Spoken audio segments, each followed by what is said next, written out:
Alright, so we have a very interesting program lined up for you guys.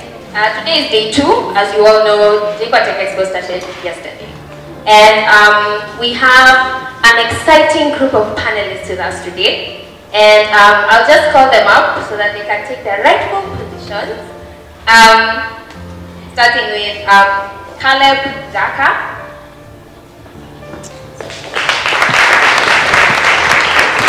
Levi Maranga, Joseph Ouko, Lawrence Udonga, Lawrence Mudoga,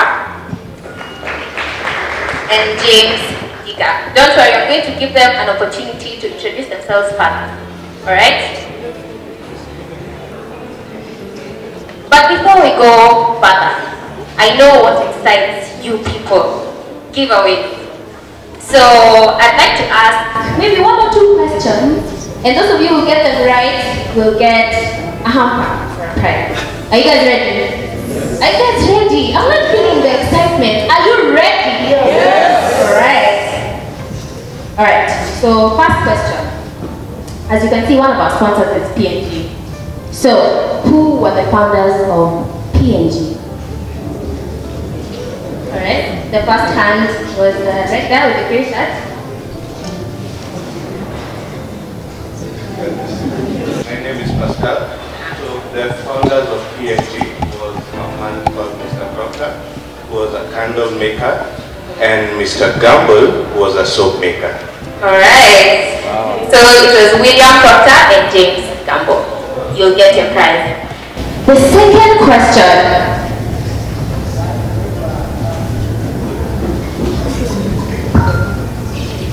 And the prize is getting to you. The second question. Another of our sponsors is GE. Who knows what their slogan is as GE? Yes, right here. Imagination at work. Correct. Let's give them a hand. Appreciate it. Okay, just to finish this up, P&G has, very many brands associated with it. So maybe you could give me one of the brands that you know. Yes? Yeah, with the white shirts Downy. Downy, that's one. I need just 3. Pampers. Sorry? Always. Correct. Okay. Why is that funny? Alright. Well, to get us started, I'd like to give our panelists an opportunity to introduce themselves. And just as an introduction for today's program, we're focusing on passion for profit. So maybe if I could just, personally, if you ask me, passion in my definition is just a compelling enthusiasm for something. So that's what our discussions today will be revolving around.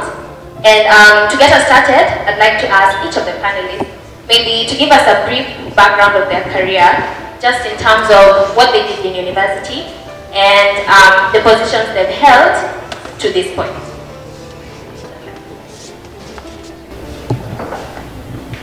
All right, good afternoon. My name is Levi Maranga. So I've been in GE for quite some time. So I'm going to take it around after my experiences. Campus, I went for electronics, engineering, technology.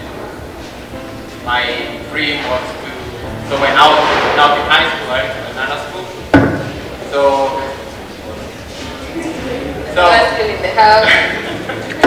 I really enjoyed, the matriz and the loud music and all that. So my dream was to know how to connect all those wires and all that. So I figured if I learn electronics, we should know how to connect music systems, TVs and all that. So in school for electronics engineering. So in my third year, I joined GE, and that was in 1999. And then, after I graduated with GE, after I graduated, I went to locomotive, when I built locomotive. So I did that for 8 years. Then I moved to aviation, where GE manufactures aircraft engines. Where GE has most of our engines on the planes. So I did that for 8 years. And then now with GE Power, where we have turbines and generators that give us electricity. So I'm sure I've been with GE about 16.5 years. That's my story. Let's give him a hand. Right. Good afternoon, everyone. My name is Joseph Uko.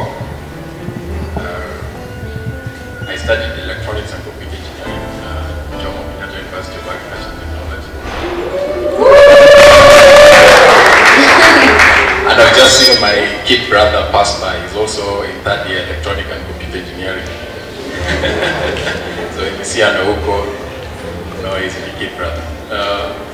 Basically, my career started in Dimension Data.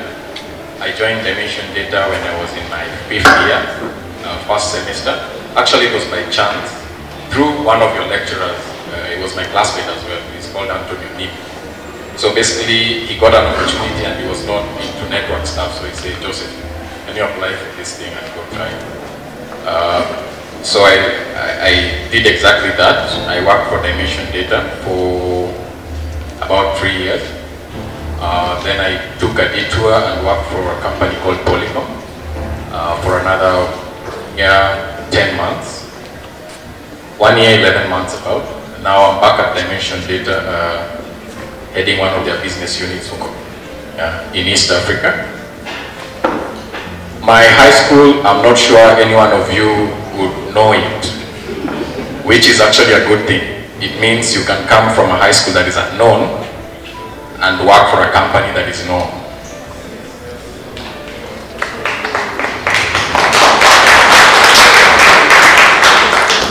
Yeah, so that's the story of my career thus far. I think the rest will share during the session. Thank you very much. So my name is James Ndiga. Studied at Strathmore University, did Business Information Technology, graduated in 2012. I joined African Medical Research Foundation as a developer, doing their telemedicine systems in East African region. Then in 2013, I quit and joined the iHub. And then yesterday I joined Andela. So I've been transitioning anyway for the last 3 years. I've had like 3 jobs. Yeah. I think I'll share more about why I stopped coding and why now I'm doing what I do, which is basically outreach, and at Andela I'm now the outreach and recruitment lead. Thank you. Okay, God is good. All the time. All the time. Okay, my name is Lawrence Ndonga. I work for Intel. And just to give you a preview of where I started after leaving high school to where I am today. So one thing, I actually went to a high school which is situated along Thika Road, and it was actually a seminary school. So can someone tell me a seminary school they know along the highway? Yes, Queen of Apostles. So I was actually supposed to become a priest, I think. But I don't know what happened. So anyway, after leaving high school, Queen of Apostles Seminary, my passion was always like to do something in IT. So at that time I went and did the Institute of Advanced Technology. I went there and did stuff to do with hardware and software, like specialize on it. So I did for 3 years. And then after that, I was like, at that time people were saying accounting is hard, you know, like no one wanted to do accounting at that time. So I said to myself, I'll go do accounting, even if I do section 1, 2, and leave it there, well and good, at least I tried. But I went all the way and finished to CPK level, and I was so excited about myself. And then after that, I joined an IT company, worked there for 4 years. So my role was project management, which I did for 4 years. And then after that, I joined another NGO, And that time we were doing a project which was funded by the Canadian government, so I did project management for 2 years. And then immediately after that project, I joined Intel. So I've been with Intel since the start of last year, and I'm currently the Developer Relations Manager. Thank you. Good afternoon. I'm an alumni of this place. I did computer science. So where all my software people at?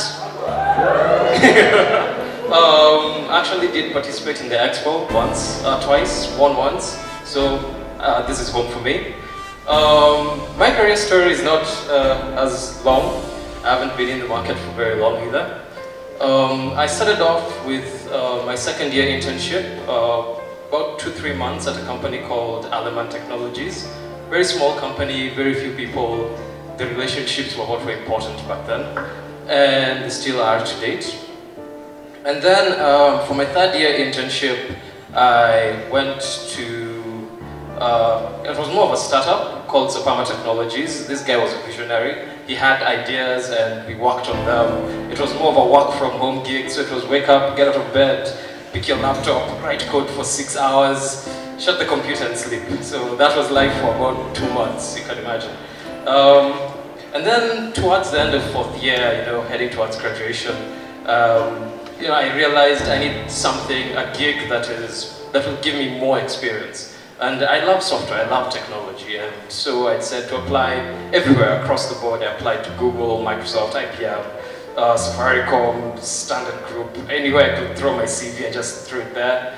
And by God's grace, I managed to land myself an internship at Microsoft, whereby I was more of sales. And coming from the technology side to go to sales, well, that was a bit of a mind bender. So I've been there for 1 year. And this year, February, we also had a new set of interviews to see whether the internship will be successful. And I migrated from being an intern to being a full-time employee of Microsoft, whereby I am now a partner technology strategist for West East and Central Africa. So it's not been a very long journey, but I hope this is not the end. This is actually the beginning. So, cheers. Thanks. Good afternoon.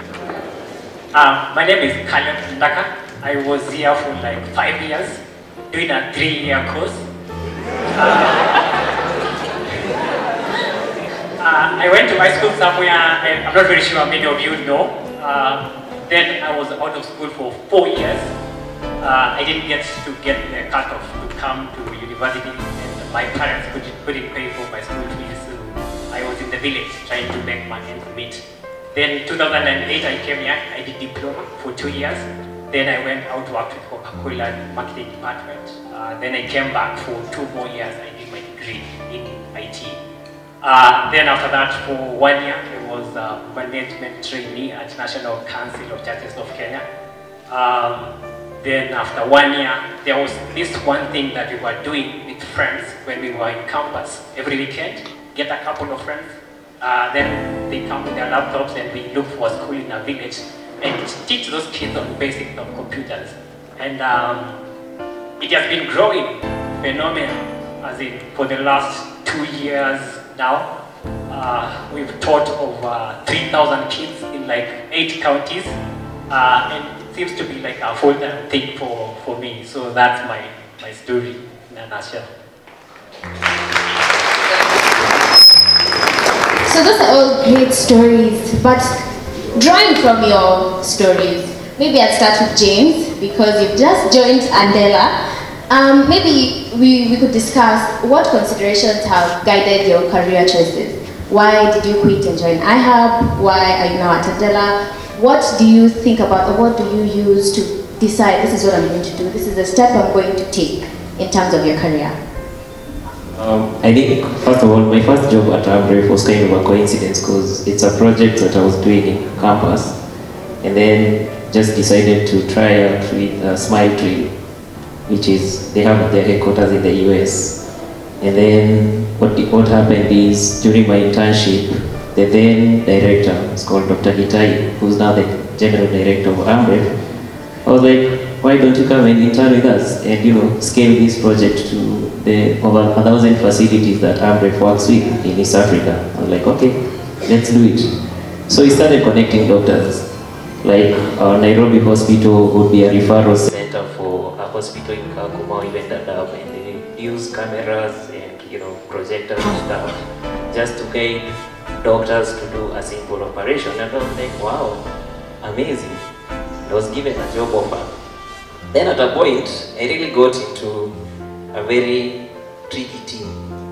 And this is where now team players come in. I used to be everything. You're the back-end developer, front-end developer, you're the one who's debugging, doing the testing of the system. Then someone picks the projects and goes and presents it to my boss. I'm like, okay, is this what I really want to do as a developer? So I quit. Actually, I wasn't sacked, I'm AMREF. I just woke up one day and I was like, I'm not going there anymore. They tried calling and I was like, I don't want to do that. So what changed my career path is, as I was interacting with these sick people and seeing the kind of challenges they are facing, I used to interact a lot with kids. And I felt that, you know, there's a digital divide between what's happening in Nairobi and what's happening in other regions. So I was like, I went to the iHub and told them, can we start a project called Outreach, which is now reaching out to other regions and trying to kind of decentralize what's happening in tech at the iHub. It has been a great success since yesterday. We have foreseen the growth of several hubs, 97 in Africa, so to say. In Kenya, 7 of them, and picking up. And I'm really happy to see that people in Kisumu, people in Swahili Box, for example, in Mombasa, are able to also connect with Nairobians and develop top-notch solutions, okay? Then another thing has come. You're in this tech ecosystem, and then there's a gap of quality software developers, okay? So we started a training at the iHub, but due to some few challenges, we can't like fully execute the project there. So here is Andela. Andela is launching in Kenya. That was in August. They launched in August, yeah. So I was like, why not try, see what Andela vision is and mission, and see whether I can be able to tap in what I'm really passionate about using Andela's platform.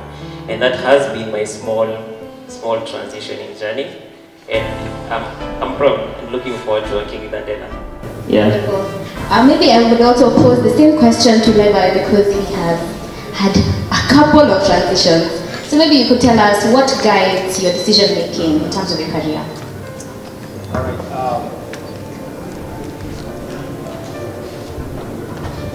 Okay.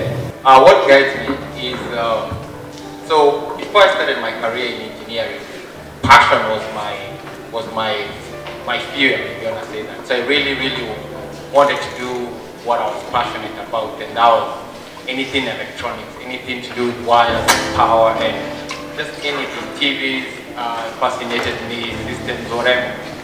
But as I was in college, so I went to college in the US, in a very small town. So it was either you work for GE or you're a cowboy, so one of the two. So so my options are not too much. So I got into visiting GE, the facility there, and getting to know the manager. And he said one thing was, before you get to do something, before you don't do what you love what you do.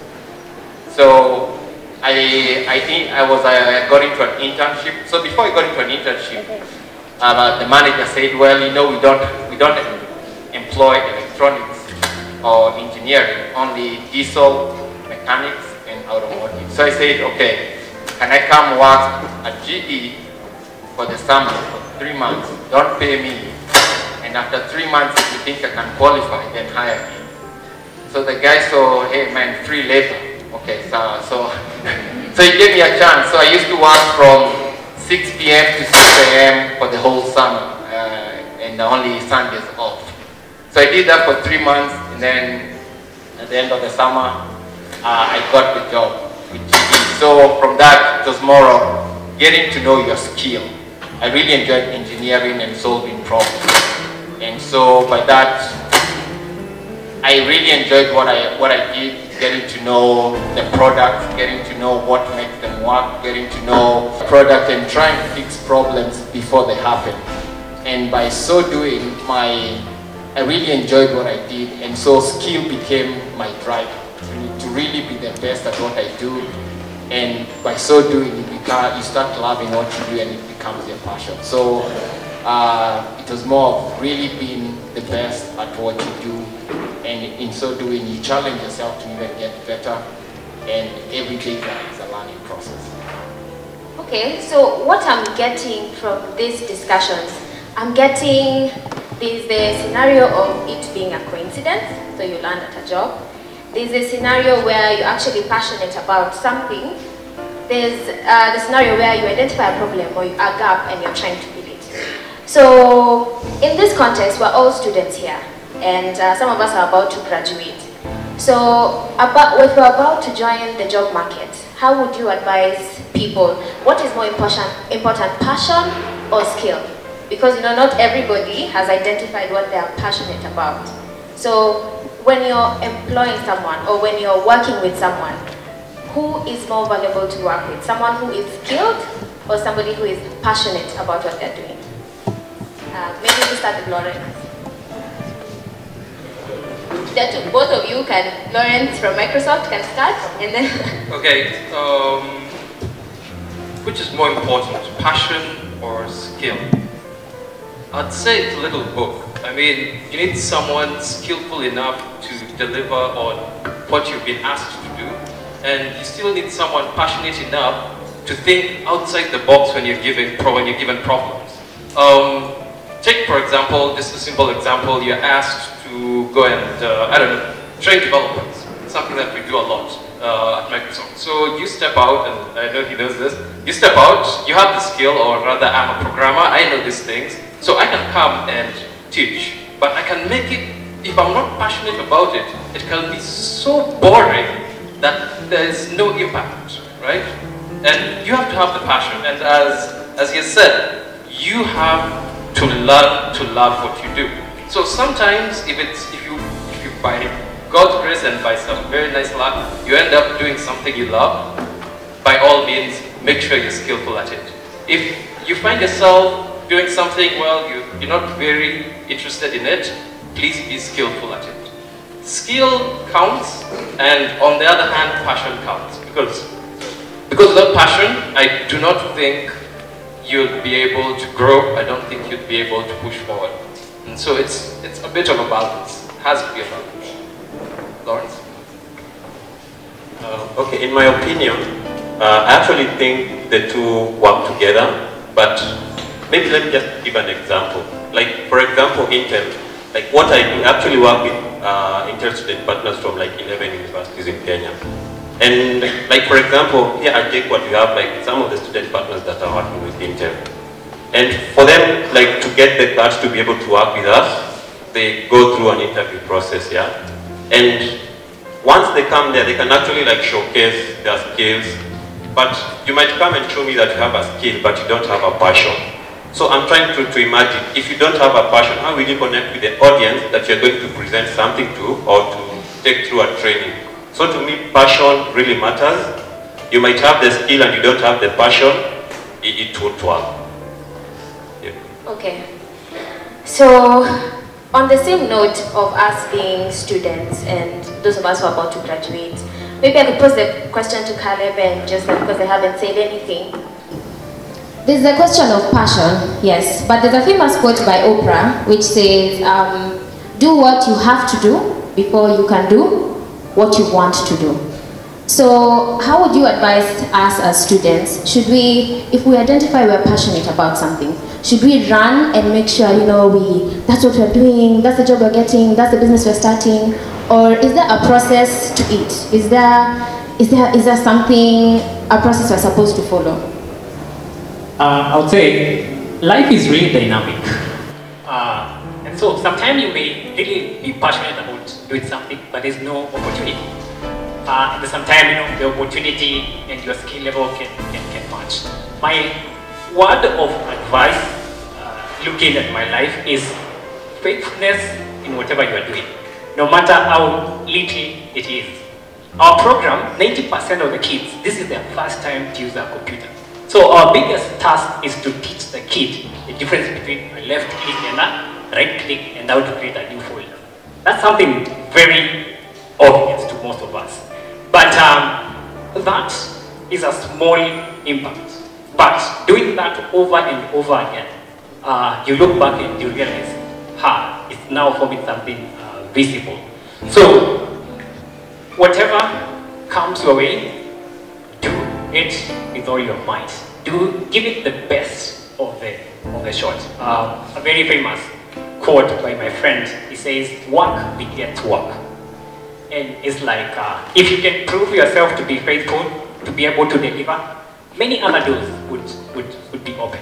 Instead of just sitting there in your good dreams and wanting to be this one big thing at a particular time when whatever is within your reach, you're not using it to the very best. So what you're saying is we should grasp the opportunities that are within our reach and work towards what we want. Yes. All right, just that. For me, I would want to talk about two things, not passion or profit, either of them. Recently, I conducted an interview to hire a couple of guys, one in Tanzania, Uganda, and then 2 people in Kenya. And funny enough, I hired 2 JKUAT students. One is called Peter Odur, and the other is Fred Okello. When I'm doing an interview, basically what I'm looking at is aptitude and attitude.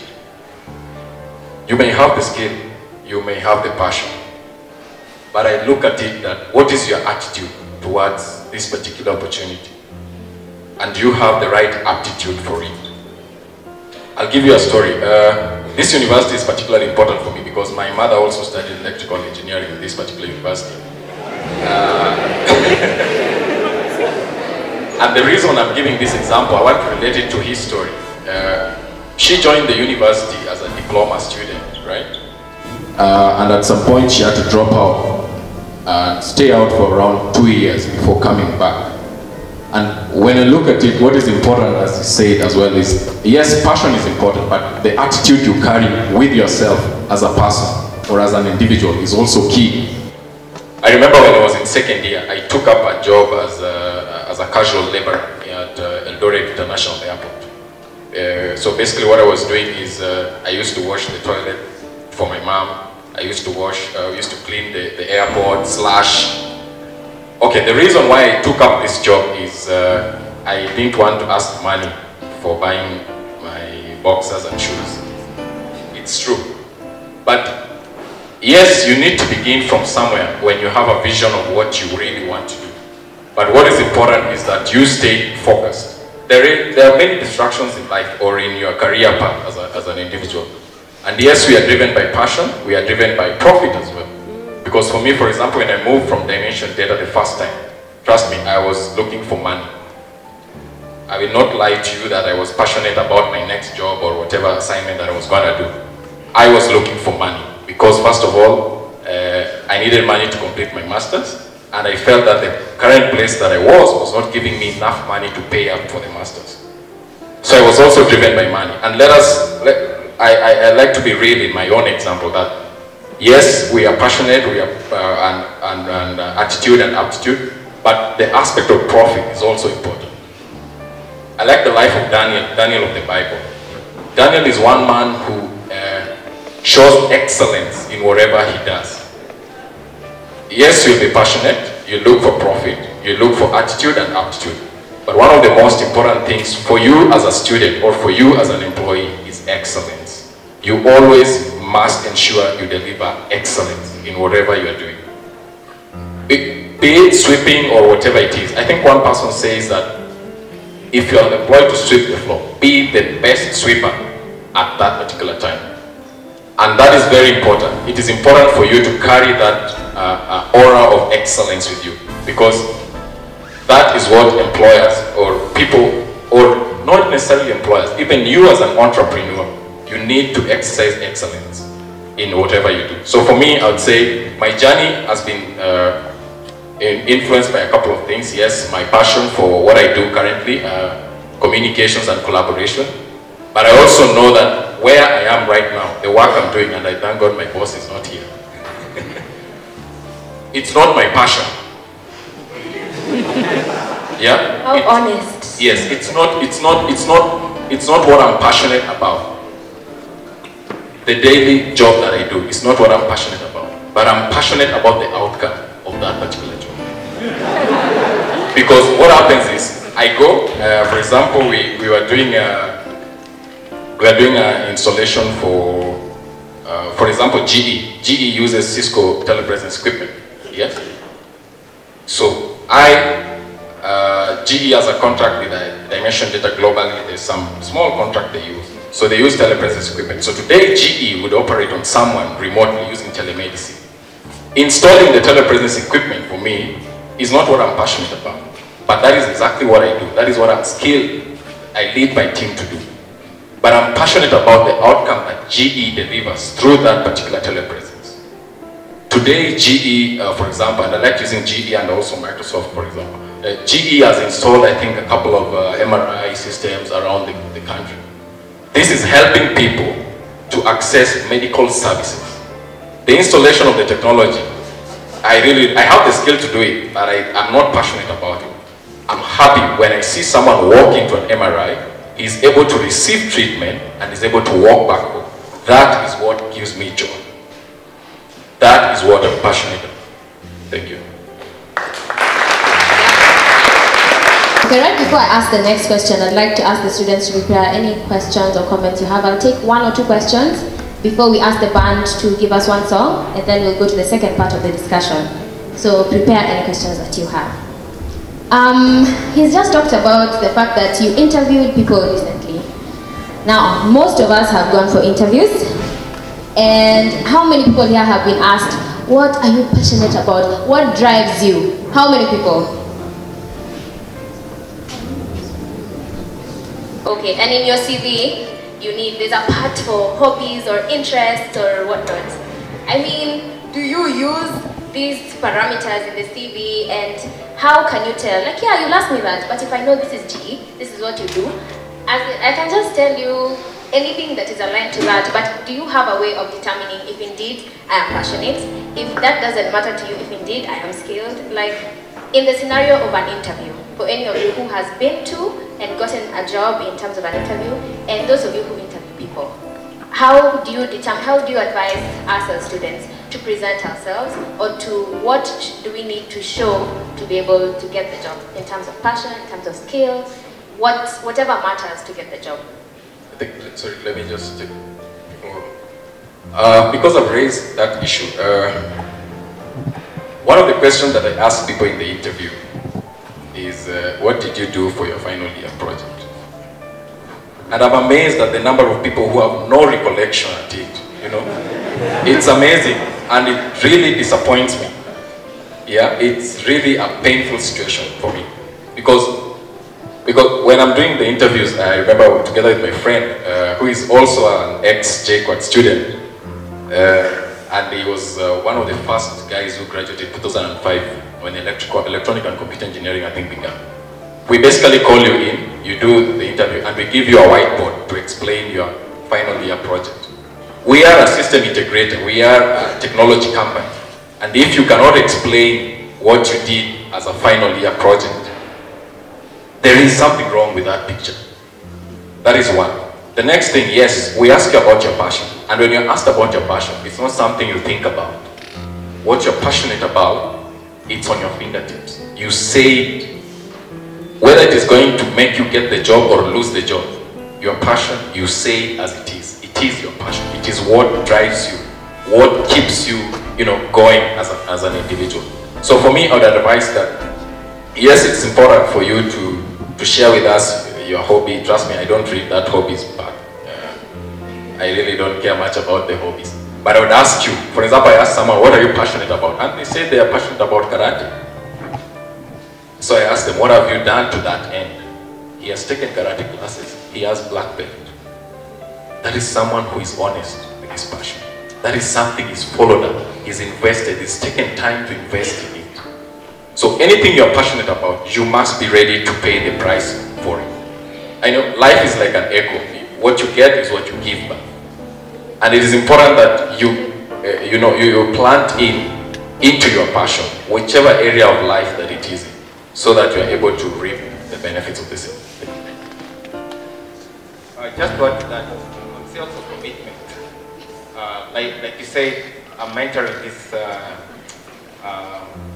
this guy, and I asked him, so what do you want to do when you finish campus? And he took a minute or two and said, well, I want to.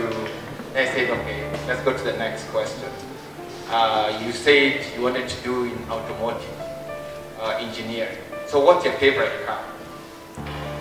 He said, well, my car is, and I moved on to the next question.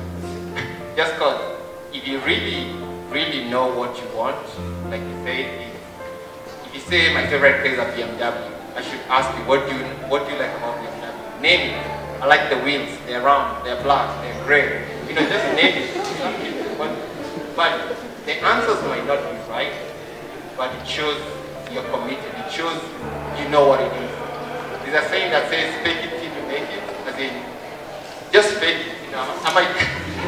You know, and trust me, it's so true because one question I was asked when I was interviewing for a GE job, they said, do you know how to use Excel? I said, yeah, I know how to use Excel. I used it in campus.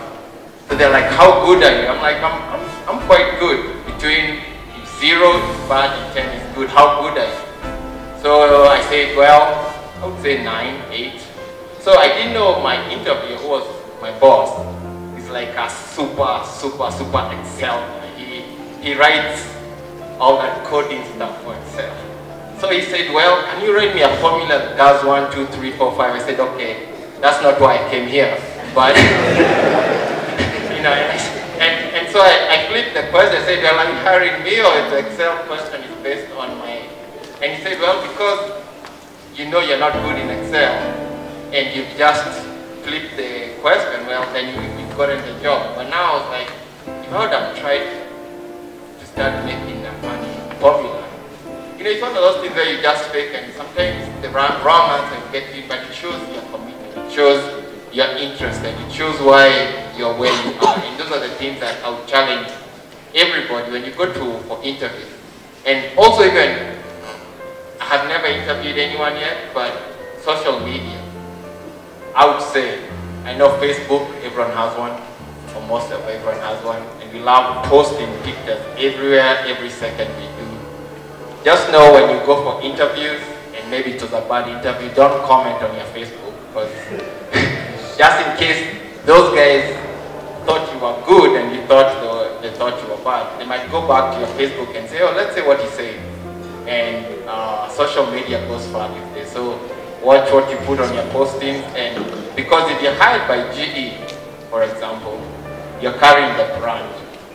So whenever you go to anybody and they see you doing weird stuff, they'll be like the GE guy.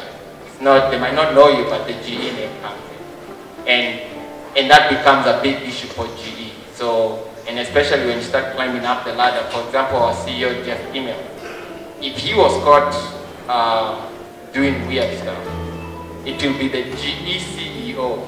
It won't even be the name, it will be GE CEO. So that's the other thing is, remember when you go interview, if you get the job, you're carrying the brand of that to an extent. And so you have to keep it. Alright, would anyone else want to comment on this? Begin where you are, do something with what you have. Take up initiative as a student, right here, right now, with the 2 hours that you have beyond class. Volunteer somewhere. Take up an initiative, reach out.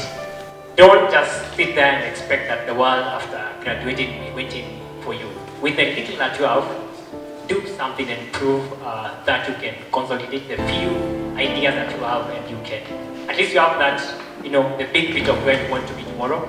But while you're sitting right where you are today, do something with the little that you have. As an interview survivor, through so many of them, And I'd actually like to very strongly reiterate what you just said. Do what you can with what you have. Through my interviews, especially with the larger companies, with Google, Microsoft, what has been picked from my CV has not been my grades. I've never presented my degree physically for any of my interviews. It has never been what I did in school. It's always been the extra projects I did on the side. So when I was in campus, I used to do tons of hackathons. There was the Expo, there was Random Acts of Kindness, there was Science Hack Day, a ton of them. So you just go in, weekend, write some code, publish, win an award, lose, doesn't matter, come back, you've learned something new. And you put that in your CV and someone will see, oh, you've done 5 projects, you've won 2 or 3. We managed to even do the Google Cloud Developer Challenge. I remember Calvin was there, he really wished us to do that one. And we actually got to the global finals. I mean, this is a project we sat down for 2 days. 2 days, and we made it to the Google Cloud Developer Finals. I mean, those are the projects that count. If you can, at least, like you said, volunteer, do something you like. That's what people will pick. That's what people will, when they look at you, they will be like, yeah, he's a developer. Again, I've seen some of the cool work he's done. Or yes, he's into teaching and training. I've seen some of the people he's taught.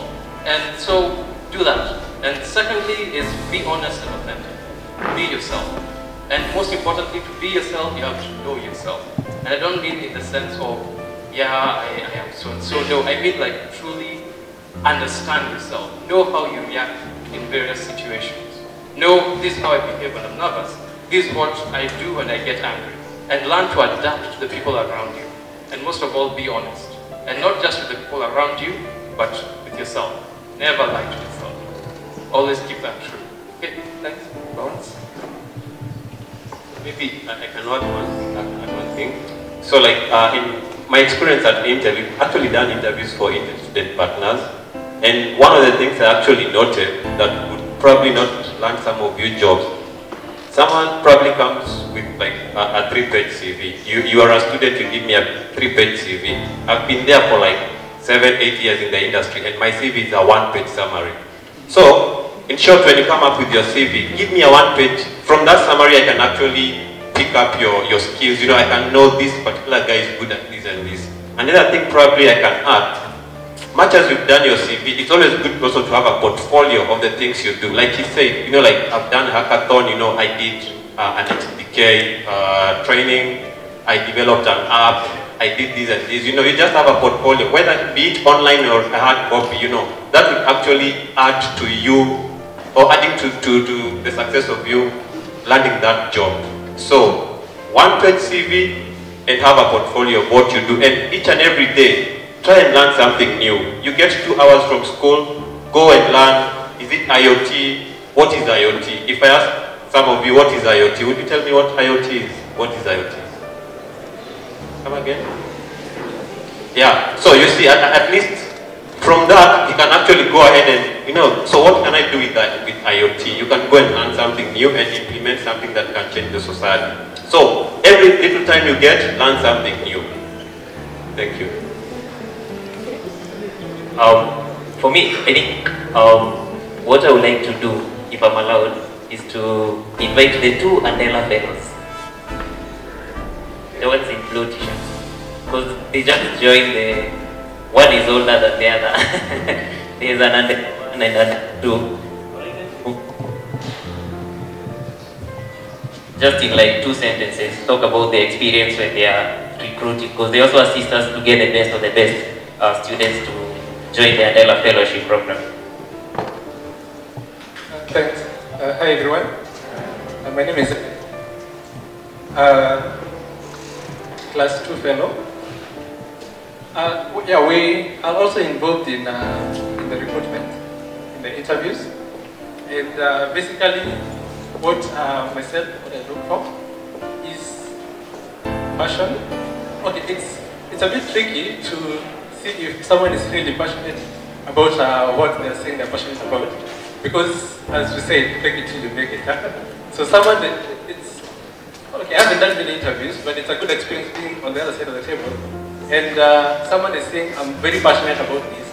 They put up that face out there, and you think that they're truly passionate about what they're saying. but also throughout the interview, as you look at what this guy has done, I think some of the things that have been mentioned here, like what you've done on the side, it's a good tell of what you're really passionate about. I can say that I'm very passionate about IT, and I've done an IT course, and yes, I got a first class. But we all know that the education system in Kenya can allow you to get a first class, even in something that you're not good at. And if I say that I'm very passionate about IT, but throughout my 4-year course, the only thing I've done is the IT curriculum and learning on the side. That really doesn't show that I'm passionate about that. So even if you say, yes, I'm passionate about this, I'll be curious to see what you're passionate about, what have you done with it? Is this something on the side that you've done, showing that you're really passionate about this? Okay, great. Hi. So, my name is Thomas and I'm a fellow +1. And in regarding to what I would expect if I was an interviewee, I've done like 1 or 2 interviews when I was in Andela, and to me what I look after first is the mission of the company. Like for example in Andela, we want to look for people who are passionate about technology and want to make a difference. So when you come to me and you say you're passionate about technology, and what do you plan to do with technology? So in Kenya we have problems which need solving to technology. If you can tell me, identify like, okay, I see that in Kenya we have this, and I plan, if I have this kind of skills, I can be able to create this which can solve this. So the most important thing, apart from having the passion, what will you do with that passion to make a difference? That's the most important thing to me if I were to do an interview. And basically, if I can speak more of what Andela is all about. And so if you want to come to Andela, we want to see people who want to do things out of the norm. Like people who think out of the box. So if you come to an interview and you say the same old stories, yeah? Like for example, if somebody asks you, like for example, you say you're passionate about technology, there's some who will say that I want to do this, for example, like teach children to do like the way they say. And you ask them like, okay, if a kid comes or is 8 years old and asks you what internet is all about, you should be able to crunch down the information you have into minimal bits that the other person can be able to understand. So passion and knowing what you can do with that passion is very important. Thank you. Thank you. Okay, right now we'll take 1 or 2 questions from the students to the panelists. Anybody who has a question? Okay. Okay, the mic is coming to you. Anybody else have a question? Okay. Evening, I'm and I may have or I thought of had that cheat sheet on the discussion we had. And the person who was making us the talk added knowing the body of what you're doing. How does that chip in? What are your views of that? Like, it's a trifecta of passion, skill, and knowing the value of what you're doing.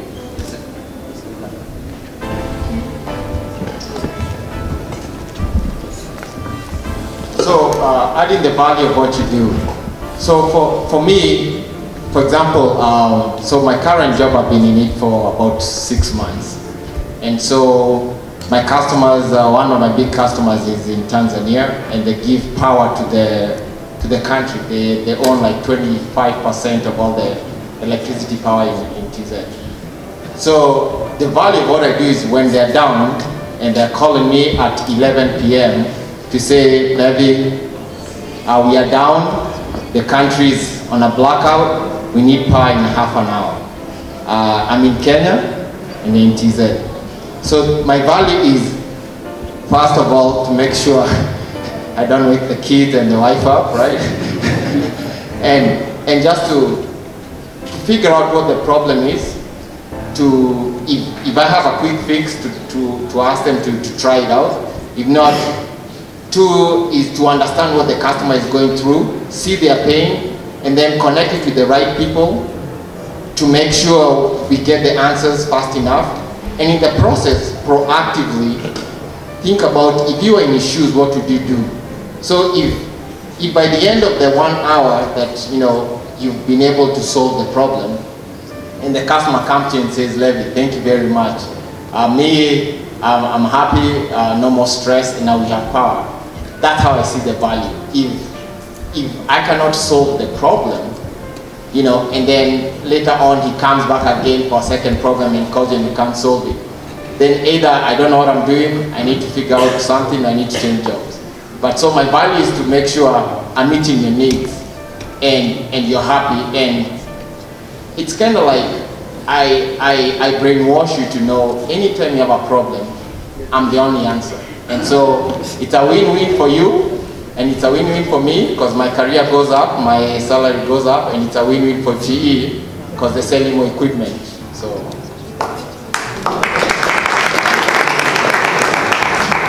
I like that. To me, value is a trifactor aspect in my life. I like a talk delivered by Simon Sinek. He says, begin with why. So you need to ask yourself 3 things when you're looking at value. That is what I do. Why is it? Why do I want to do whatever I want to do? The second question is, how do I intend to do it? And the third question is, what is it? So 3 things: why, how, and what. So you have like a cycle. I think Simon Sinek gives it in a good way. And when you find time, just go to TED and try to listen to Simon Sinek's talk about how great leaders inspire action. So when you ask yourself these 3 questions, for example, currently I'm practice manager for converged communications in East Africa and some areas in Ethiopia for Dimension Data. As a business unit, what exactly are we about? We are about communication and collaboration in business. But how do we bring value to your business? So why is it that we do what we do? Why is we transform business and we transform how people communicate and collaborate. How do we do that? By providing IT or technology solutions. And what is it that we do? We give you products. So it's like a cascaded kind of argument for me. So why? Which is the most important thing, even in your daily life. Why do you want to do what you want to do? And how do you intend to achieve it? Then what is it that you do? So for me, it is those 3 things that I see that drive value or define value for me. And I just heard someone say about the box. Don't think outside the box. Define the box and think within it. You need to write that down somewhere.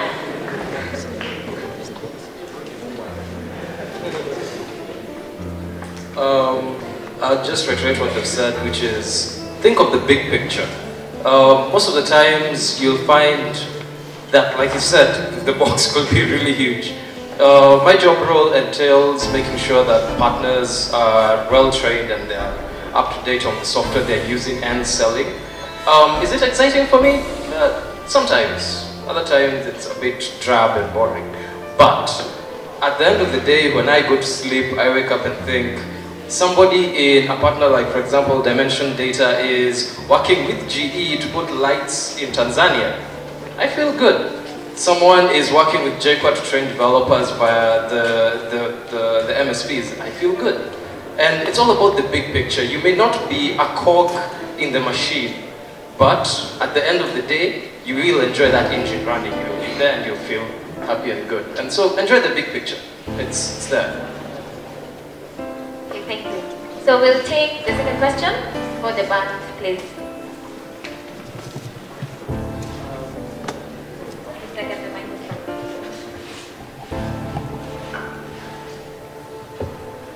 My name is John.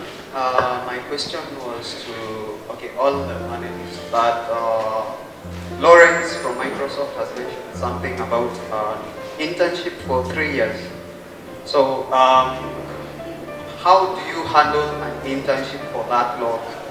I've been in an internship before, and you find that if actually they find that you're really good at something, they really push so much work towards you, and maybe the remuneration isn't that good.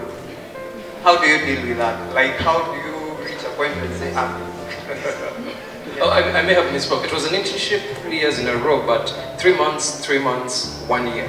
So 3 months in second year, 3 months in third year, and internship for 1 year when I finished college. And I'd say the trick is, once again, look at the big picture. What do you want? Why are you in that job? Because if I remember my first job, the pay was really bad. I mean, I was earning 300 shillings a day, 200 was fare.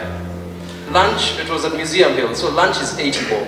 So you can count at the end of the day, I was being left with 20 bob to come back to Juja, and that's what I would say, oh yeah, this is my salary, you see? So, but I knew at that point what I was looking for was experience. And I needed the experience and I needed the networks. For the second internship, it was more about growing my development skills. And so while I could have taken a conventional internship at that point, I wanted something different, something completely way out there. That's why it was work from home, it was odd hours, it was clients waking you up at midnight to fix bugs and stuff like that. The Microsoft internship, however, was more of a strategic move. It was looking for experience at a multinational company, a company that will provide a huge array of possibilities while being able to grow myself. And that's what I said, know yourself. What do you really want? And once you establish what you want, go for it. Don't let anything stop you. And that's how I've moved so far. I hope I've answered your question. I just want to add to what you say. So, for most multinational companies, your grades, thank God they never look at mine. Your grades don't, as in yes, you want to pass, but they'll never ask you, did you get an A in math? If you say no, you can't. But they really look at what you've done. So as an internship, thank God this is not an interview, but if you ever go to an interview and they say, they gave me so much work, I left, trust me, you'll get it. You know, because think about this way, when your internship is just that, you might think you know, but they know better. You know? So the more work you get, look at it as an opportunity to learn. Look at it as an opportunity to get your skills up. And the more your skills are up, the more of a negotiation ground you have. And look at all the experts, you know, even any expert. For example, Bill Gates. If Bill Gates comes to talk, you already know his value from what he's done. But if I, you know, he works on Microsoft, you wouldn't pay Lawrence what you pay Bill Gates, because you already know Bill Gates' value. Lawrence would say, hey, you hustle fast, then come talk about it, right? So as an intern, I would really challenge you. You're trying to get to the next level. And the much work you're given, don't look at it as fun, don't look at it as pain, don't look at it as punishment.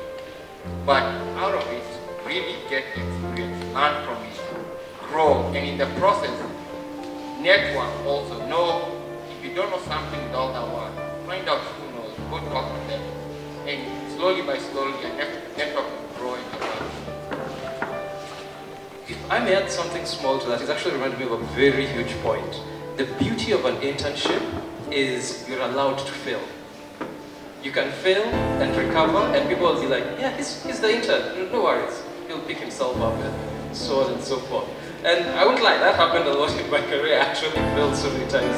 But it's about how fast and how well you get back up. So that's why internships, I would say, are very valuable. Because the moment you step into a full, formal job, you're being measured. People want to know, are you doing what you're supposed to do? And there, if you fail, it could have catastrophic effects that could affect the entire company. So enjoy the internship when you have it. It's a very good learning experience. Dare, try anything, go in, show your passion. Because honestly, I don't think there's any way they would say you completely, unless you break the company, I don't know how you do that. It would be interesting, but go for it, yeah. Just to finish with that, one thing we did, we went for my internship in 2011. We decided with my buddy, the first 1 week, when you're being onboarded, do a SWOT analysis of the department that you're being hosted, and especially your immediate boss. Do a SWOT analysis. His message, make them your strengths for the 3 months that you're going to be there.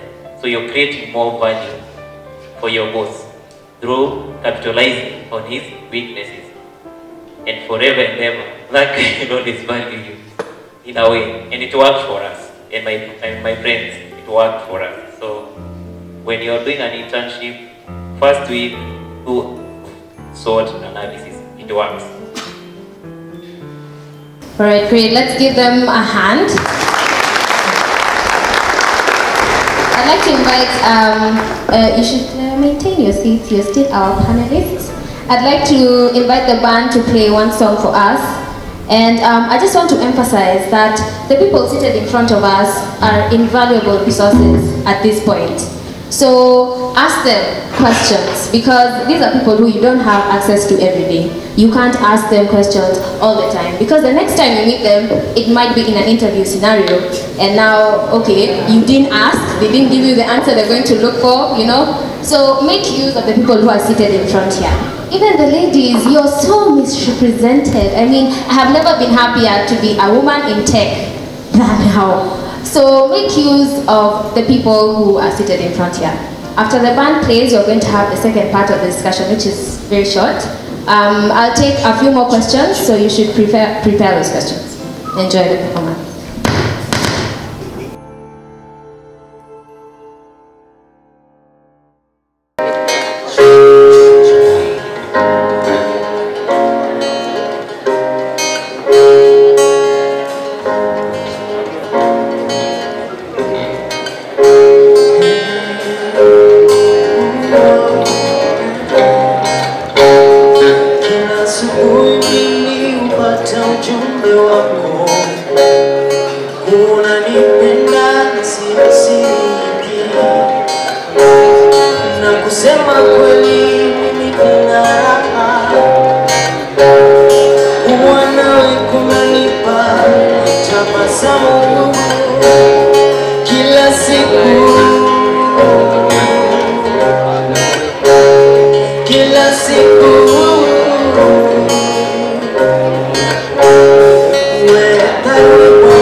Sema niwe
you guys an opportunity to ask our panelists more questions, but maybe I could just start us off by asking a question that I have myself.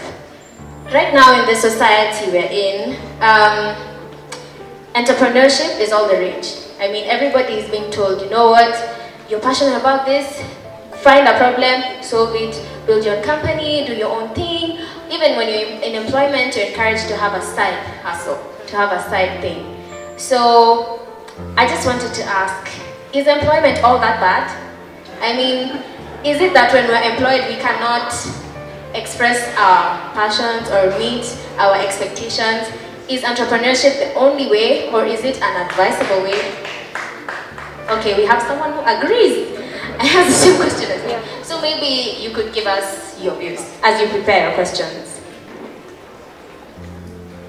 Well, for me, I'd say employment is not that bad. Being with GE for 16 years, it's been good.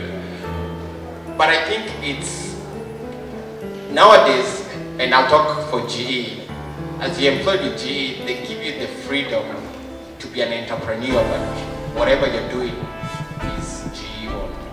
So, for example, I've held three different roles in GE.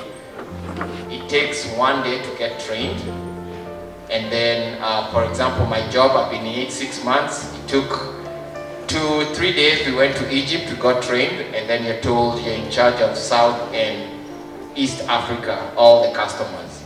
So go figure it out.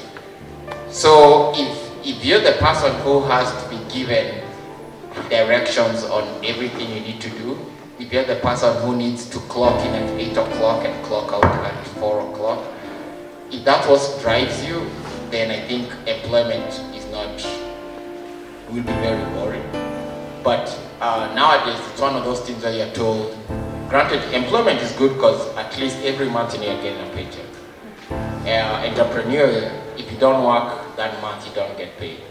But when you're given the freedom to do whatever you have to do, you end up even building side hustles for you and leveraging the experience you're getting for GE that in 3, 4, 5 years, 16 for me, 28 or whatever, even though you quit GE, all that experience you learned for free from GE and the foundation you build and the hustle you can build. So I don't think employment should be written out.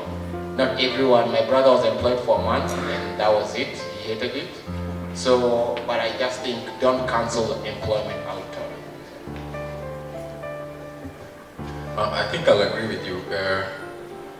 Entrepreneurship and employment both have their places.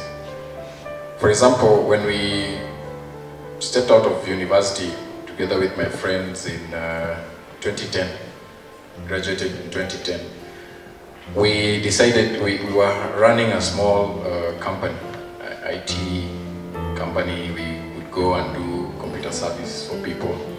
So what we basically did is we rented an apartment in Mountain View.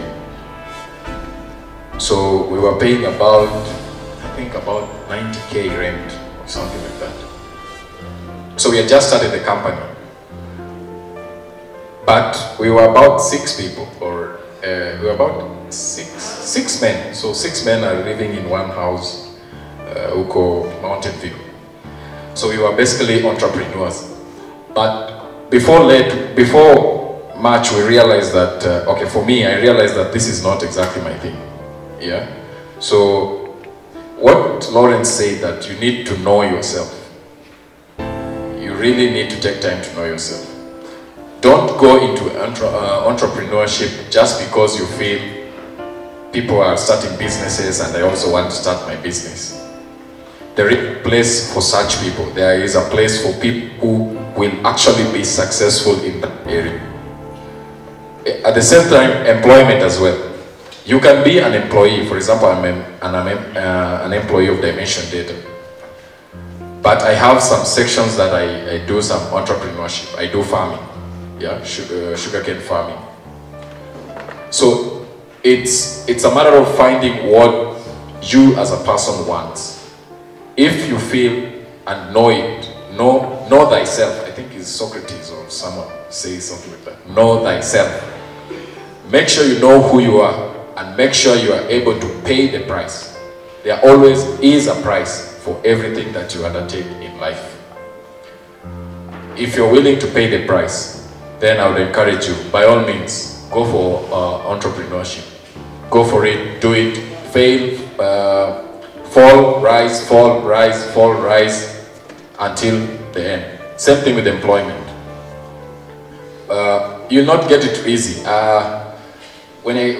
Just to digress a bit, when we graduated, I thought maybe I'd go and get a salary of maybe 80,000, you know, when I just, man, I am in JKUAT for 3 years. Fourier series, what was that other thing? Circuit and network theory, you know, Dr. Nderu, analog electronics, HOE, HOB, you know, back boots, converter, all that stuff, quantum mechanics, you know, Schrodinger wave equation. Boss, I know this thing. So when I come to ask you, I expect you to be paying me, you know, 120k net. Shock, 19,200. 19,200 shillings. Manage your expectations, even as an employee, as an entrepreneur. You will not start the business today and play in the same league with Bill Gates or Steve Jobs. You need to be patient with employment, with your life, with entrepreneurship, with everything that you do in your life. You need to exercise patience and work at it diligently.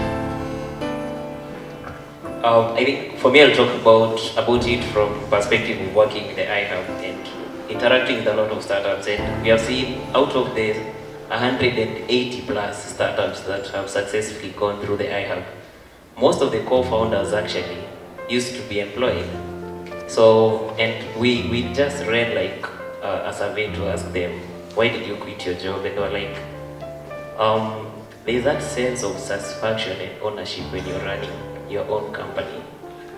But the reason why they got employed is because there are some things you can't just, you know, come out of campus and, you know, just go and execute. There are some things you learn when you're in a company, when you're working for someone, when you're handling a team, when your boss is on your head every month, stressing you, when the tea girl pours tea on your laptop and you don't know what to do. You know, there are small things you gain out of employment. So to me, I think employment is kind of a platform to learn some things into self-entrepreneurship. Okay, just to add on what they've said, okay, in my opinion, what I think, it's like everyone's dream should be to become an entrepreneur, but you see, you can't wake up one day and say, I'm going to start my own business, and in the first place, you don't know even how to come up with a business model, yeah? So the reason as to why I would advise some of you, like, first of all, to go and work somewhere, is for you to get that experience, you know, to know how a business is run, and to also get skills, get to know what other people are doing out there, and you can only learn that from employment. Like, if I give an example of myself, like the department I work with, or the department I work for, my team extends to Germany, France, Italy, and Russia. So on a weekly basis, I get to interact with these people, and from them I get to learn. You know, like the way I was thinking like 2 or 3 years ago, I was like, you know what? If I ever started a business at that point, it would have failed in the next week or day. So whatever you do, don't just jump into business without doing your due diligence. Go see what is done in businesses. Know what it means to, like, for example, what is a balance sheet? You know, what is a P&L? So that in future when you open your business, even if you get to employ other people, you're able to understand all these things. You're able to understand that I start my business, they give me a balance sheet or the books of accounts, I'm able to interpret them and know if my business is doing well or not. But don't just jump into business and start a business and you sell something, that money you get, you don't even know how to reinvest that money to grow the business. You, at the back of your mind, you know, I get this money, I eat this part, you know, you've not structured yourself on how you want to grow that business. So, go, work, get experience. It doesn't matter if it's 1 year, 2 years, 3 years. Just go and work and get to know how a business is run, and from there you get tips on how to run your own business. But at the end of the day, I encourage all of you to work hard to become entrepreneurs, because that is the only way you can create employment in the country and contribute to the government reducing the unemployment rate in the country. Thank you.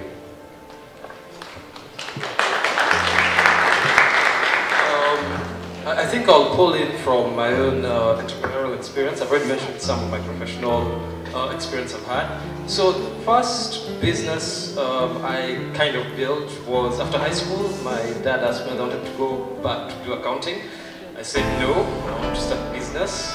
We opened a cyber cafe some distance from home. That was one of the most exciting years of my life. I was arrested, I slept in a cell, I was taken to the police, my business was shut down, we reopened it. It was some of the most exciting times. When I look back at it, it was amazing, it was intriguing, it was difficult, but I had fun.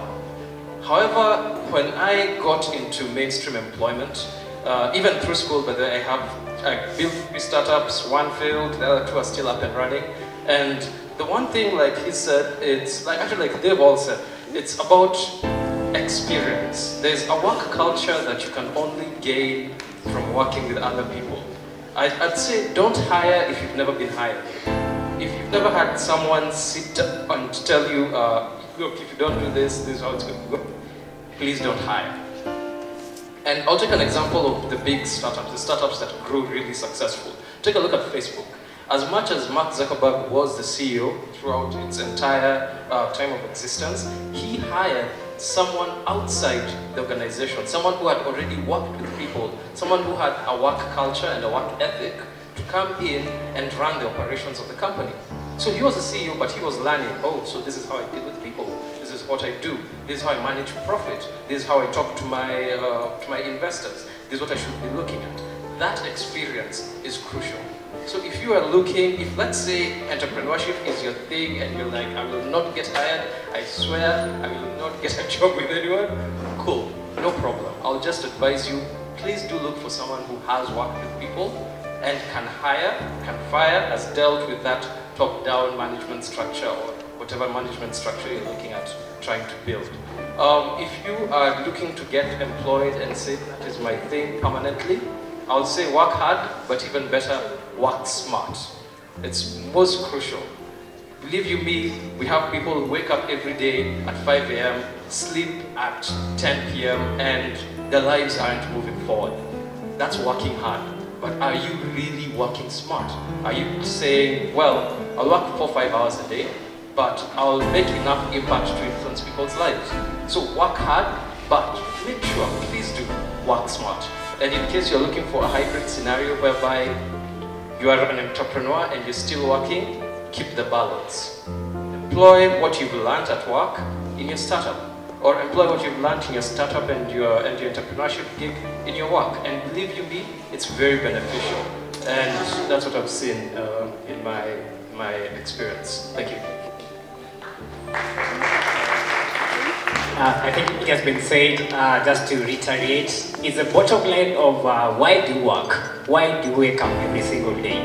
I believe that can be achieved through employment, that can also be achieved through entrepreneurship, and that can also be achieved through charity. So if you answer the question of every single day, I wake up and I see lives being changed, whatever the scenario might be, stick and do your thing. Okay, are you guys taking notes? Are you taking notes? Maybe I'll just ask maybe my last question so that I give all of you the opportunity to ask your questions. Okay, well, you've talked about you went to a job expecting a certain salary. Well, we've talked about passion, we've talked about skill, and if I'm going to an interview, and of course at this point in our lives, most of the jobs that we get are entry level. And most of the questions that we get in the interview, one of them is, you know, what do you expect your salary to be? So is there a right or wrong answer? Is there something that is too ambitious? I mean, what if I'm extremely passionate and I'm skilled? Is it if you pay people 50,000 and ask for 70,000, are there consequences to being too ambitious, to be not ambitious? I mean, is there a right and wrong answer when it comes to the salary? First of all, I don't subscribe to the idea of ambition. Ambition is just ambition. You cannot be over ambitious. Just be ambitious.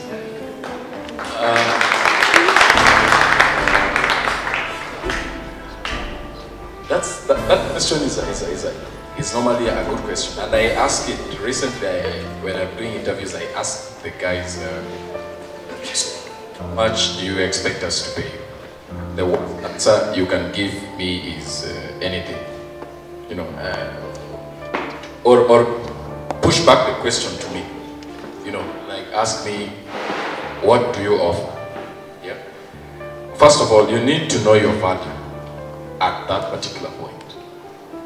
Second, you need to have done your research or homework around that area in which you're interviewing. Third, there's nothing wrong with a little ambition or being ambitious in asking what you want to be paid. Recently, let me give you a practical example. When we did the interviews, and I asked one of the guys, so how much do you want to be paid? He said 35, I think he said 35 or 30,000.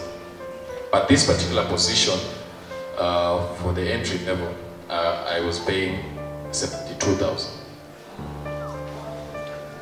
So when he said 35,000,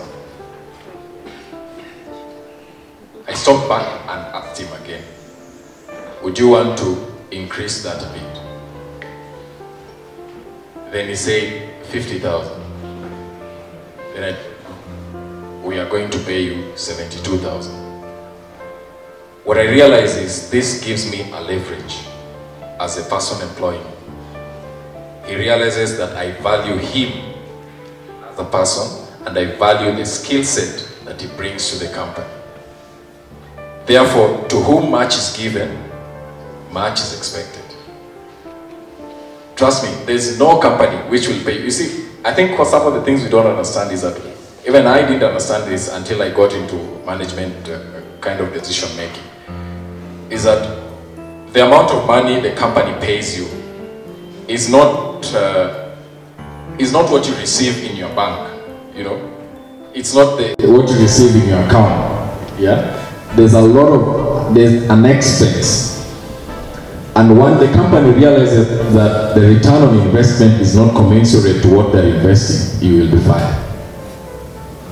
Yeah? So, to answer your question, what you receive in your account, yeah? There's an expense. And when the company realizes that the return on investment is not commensurate to what they're investing, you will be fired. Yeah? So, to answer your question, there is no right or wrong answer per se, but there is an approach that you use. You need to be quite acute at how you respond to this question. Do your research, know exactly around how much is this particular position paid.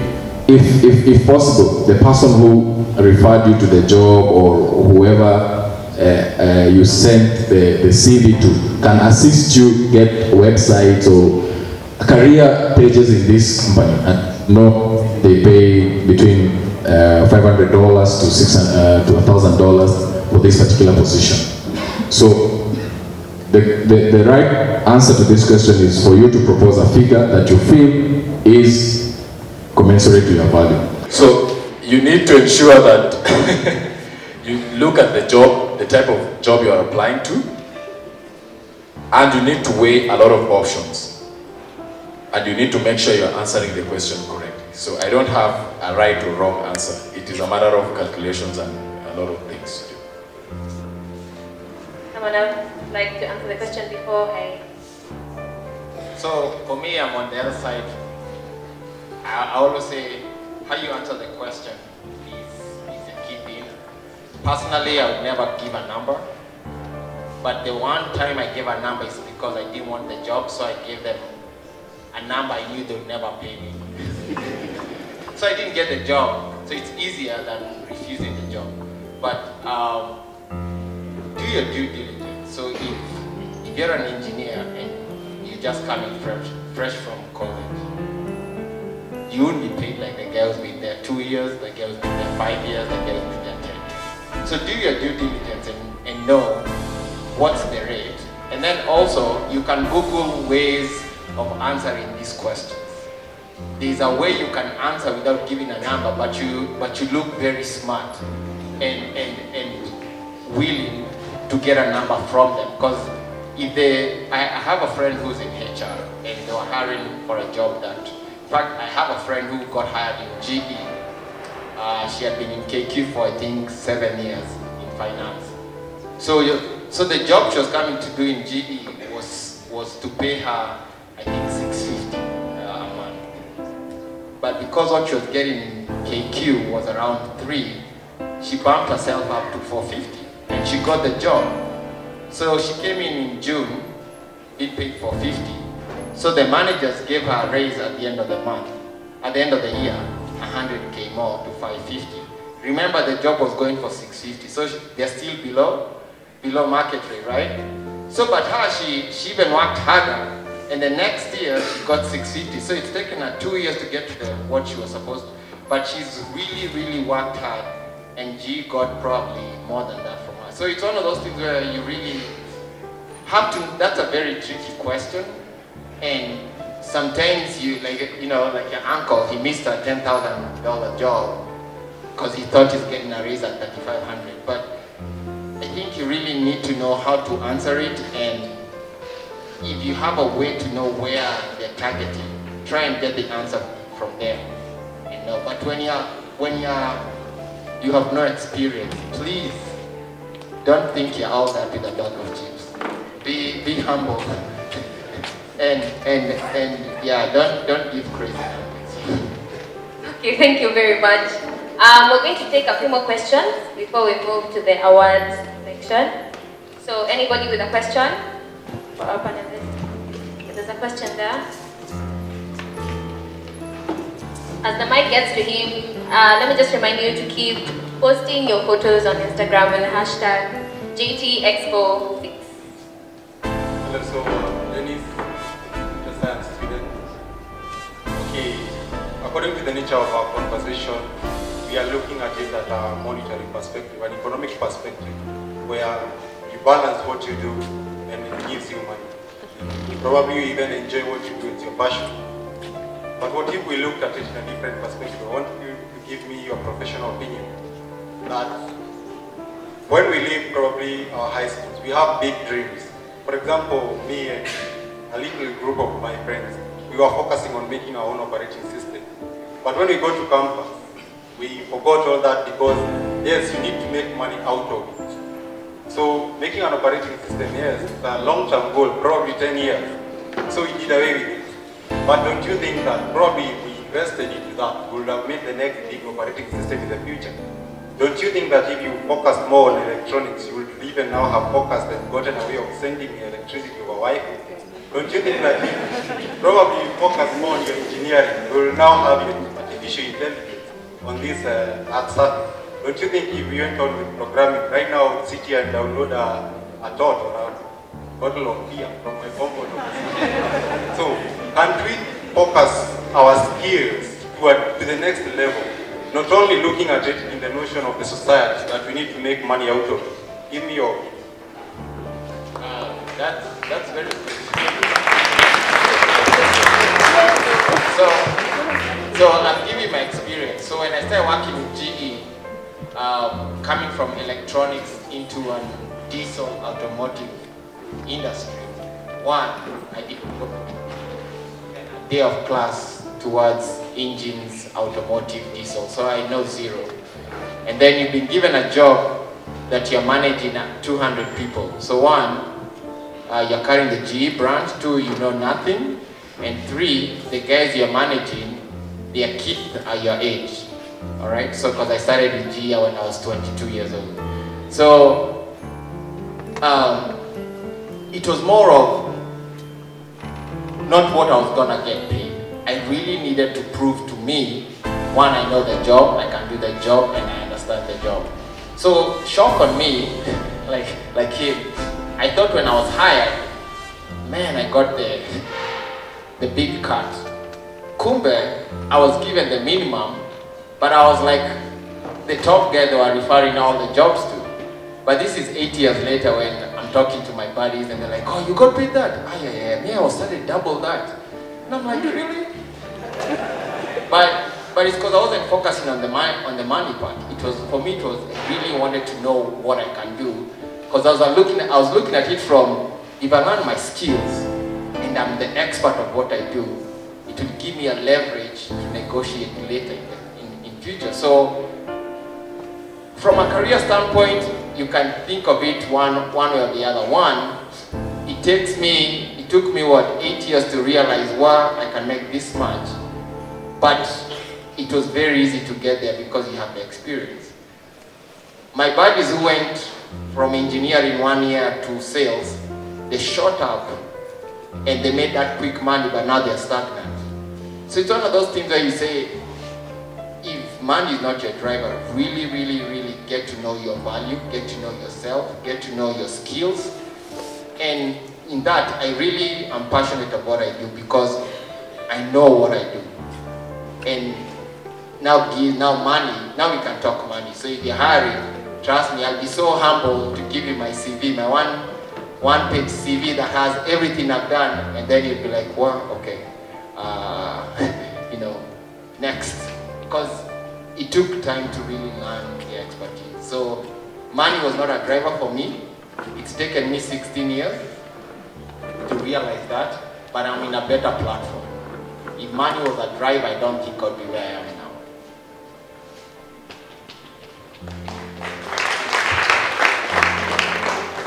I think I've made that choice earlier in my career because we interviewed for Unilever, graduate management trainee.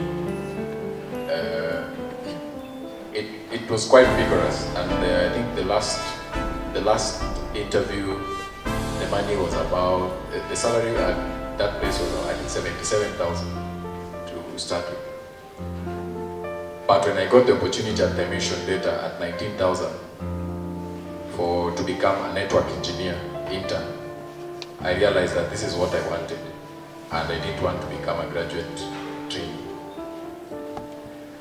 Yes, I agree, if I focused more on electronics or programming, maybe I would have made more money or whatever. I didn't quite get what you're saying. But we can make a difference in whichever way we choose and decide to make a difference. You've talked about programming, and that is one of the things I hate the most. Even when I was doing my master's at Strathmore, the first thing I asked those guys, you know, there's masters in IT and there's masters in information systems. So we did the interview for the masters. Then you write the program. Then I got the masters in IT calling letter. I told them, no, I didn't apply for masters in IT. I applied for masters in information systems. I don't want programming. So I think it's a matter of, you need to choose where you want to make a difference. And as you say, we can make a difference in very many ways. Not all of us are cut to make a difference in electronics. Not all of us are cut to make an operating system. If all of us made operating systems, then who would make the applications or the computers where those operating systems would run on?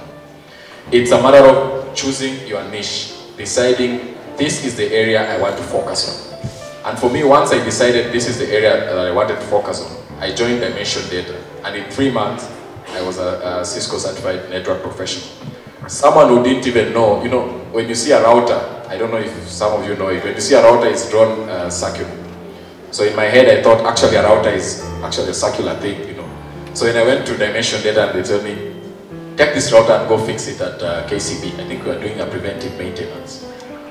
I'm like, no, a router should be round. But then I realized it's rectangle. Yeah? So I think when you decide you want to do something, and this is in relation as well to the internship question. In Dimension Data, for example, you are expected to do an internship for 6 months. Yeah?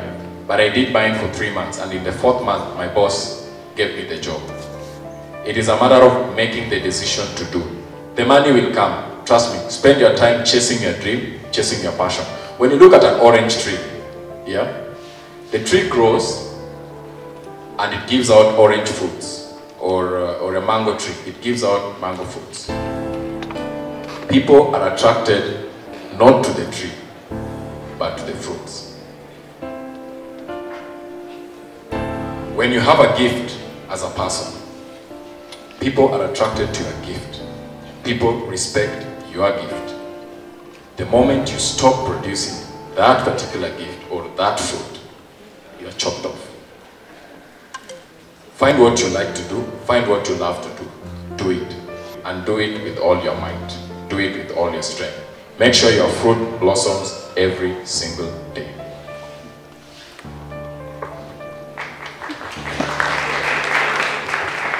Okay, thank you so much. Because of time, we'd like to move to the next part of our program, but let me encourage you, don't let these professionals go without your questions being answered. Approach them, ask anything that you need to know. But for now, thank you so much for sparing your time to come and answer our questions, to give us insight on all the things that we need. We really appreciate it. So thank you so much. I will give you gift bags as you go to your seats, just as a token of appreciation. Let's give them a hand.